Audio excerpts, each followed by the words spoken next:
The Super Mario Bros. Video games have been popular since its debut in the 1980s, and has had ongoing prominence due to the success of Nintendo with its many different franchises. It's my favorite series, but like a lot of video games, it's struggled to have an adaptation that's suitable for the source material.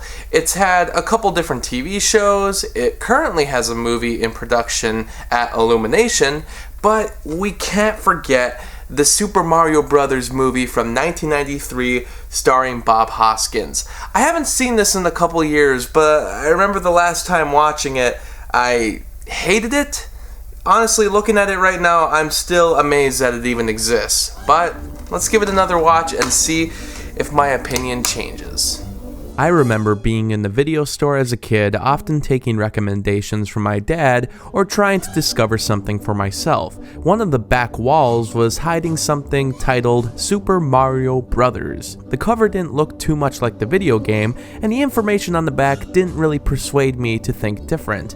But it was called Super Mario Bros. I loved the video game, so of course I was excited for the notion of a motion picture that was based on it. What could go wrong?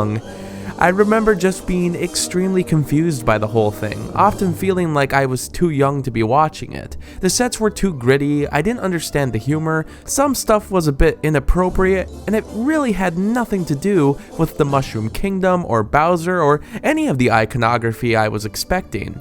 Years went by and I never thought of it again until I saw the DVD in a bargain bin where it probably belongs. It felt like one of those fever dreams that I buried in the back of my mind, yet after a decade and a half, I still think of the disappointment that young boy had in Super Mario Bros. The movie is infamous now for detracting so much from the original games. It was a box office flop, which is a bit surprising, but I guess the trailers could only do so much to convince Mario lovers that this was going to deliver on every expectation. It was directed by a husband and wife team, but the stories that have come out of the production have been legendary. Dennis Hopper hated making it, saying the director duo never communicated. John Leguizamo said Bob Hoskins was drinking on set. Despite all of this, like anything that has a big budget and becomes a massive failure, this film has a cult fan base, with many reassuring that it's wrongly misunderstood. I can kinda see where those people are coming from. Forget for a second that this is supposed to be a Super Mario Bros. Movie. It could just be some sci-fi dimension travel flick, even though it'd probably make even less sense without the title. Anyone going into this will be expecting the bright colors and high energy voices of the original characters, but what you get is Blade Runner for kids of the 90s. It doesn't really have the enemies from the game, but instead has these two henchmen that look like the Night at the Roxbury. Big Bertha is just some big woman in a crazy costume. The Goombas have small heads on giant bodies, which is the complete opposite of the game. And King Koopa is what I assume Draco Malfoy will look like after years of doing crack. He also looks like a specific current president of a country I won't reveal to the audience, but I think you can figure it out. So pretty much the farthest thing from a dragon. I just don't get it.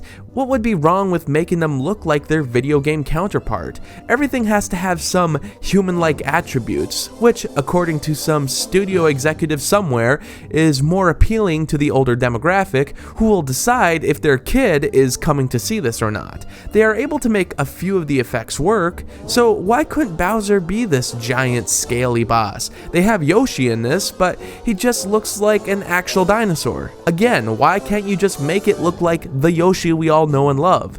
Toad is just a musician here, and unless you're paying attention, I bet most people wouldn't even notice. Bullet bills are not ammunition, but instead they're for these jumping shoes. The SNES Super Scopes are painted as weapons, and the only thing that is pretty recognizable is the opening Mario theme and a bomb. Studios are just always so fearful of actually taking advantage of the creativity already present in video games, which is probably why so many of these adaptations fail. It seems like they're finally starting to figure things out with the likes of Detective Pikachu and Sonic the Hedgehog, but even those movies get a little too weird with their plots or set things in the real world too much.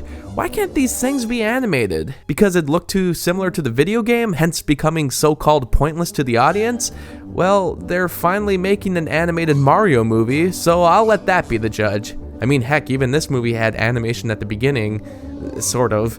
Surprisingly though, I think there's some good stuff here. I do like Bob Hoskins' performance, even if his and Luigi's ages don't really match up for them to be brothers. I like the crazy production design, especially on some of the vehicles. I just wish that things weren't so secluded to one location for a majority of the runtime. There's a bit of a Terry Gilliam meets Tim Burton thing going on, and I wish we'd get more of it, rather than it having to be tied up in this Super Mario vehicle that is already failing to be similar to the games. It'd also be great if they stopped playing the same piece of musical score over and over and over again. I think the special effects are okay at times, but it depends. I think it's fair to judge them a little more harder because Jurassic Park literally came out 2 weeks later, and the brothers fell into obscurity. And if you compare these two movies, it's quite a difference. I know that Jurassic Park utilized more CG, and this movie has very few shots that were done in the computer. But come on, Jurassic Park mostly used practical effects still, which is the same thing this movie did, so I think they're pretty comparable. I'm not as disappointed as before, but I knew what to expect. I can't really join the fan base that surrounds this, but I will give it credit for the things I like.